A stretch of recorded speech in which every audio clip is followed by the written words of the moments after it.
This is vlog post 1 for leadership development class about Benjamin Zander.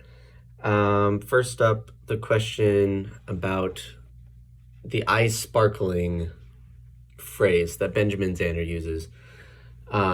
He says when you look out at your audience or the group of people that you're leading, you can tell who's engaged by if their eyes are sparkling or not. And I think this is a very interesting concept, because you definitely can tell if you're either talking to a large group of people or like helping or like leading a large group of people. There are people who are just sitting there like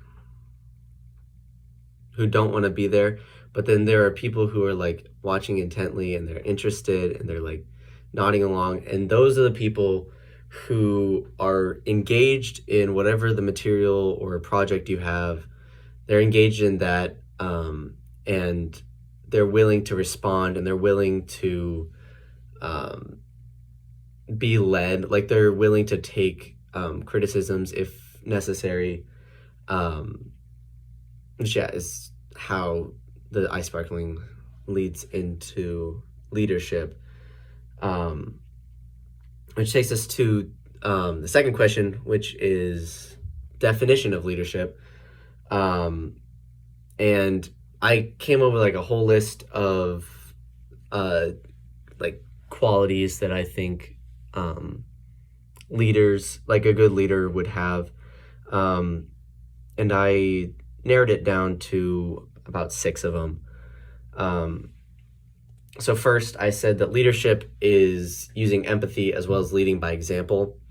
I think these two go well together because empathy and leading by example, I think, mean that leaders shouldn't put themselves above the people they're leading. They should follow like all of the same rules and stuff, like and regulations that their people they're leading are following, and just prove that they're not better than anyone else just because they're in charge. Being a leader doesn't necessarily mean having power over people. It just means telling people what to do. So just because you're leading someone doesn't mean you're above them. And then the second thing I said was that leadership is delegation and communication. I think delegation is an important thing because sometimes if you're really good at something, there can be the tendency to just want to do it all yourself. But it's important as a leader to delegate that work to somebody else and let other people work on things. And communication, I think, is important. Communication, obviously, very important as a leader. People can't know what you want them to do unless you tell them and tell them very clearly.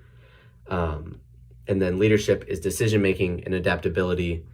Because as a leader, if something comes up that doesn't go to plan, you have to be able to know what to do in those situations. You can't just ask other people like, oh, what should I do? You have to be able to make decisions, and you have to be able to adjust your plan as more issues come up. And then the third question is there a difference between being a leader and a responsible leader? I think yes, because in a way, anyone can be a leader. Anyone can tell people how to do things. Anyone can come up with ways to do things and get a job done. But a good leader or responsible leader leads people in a way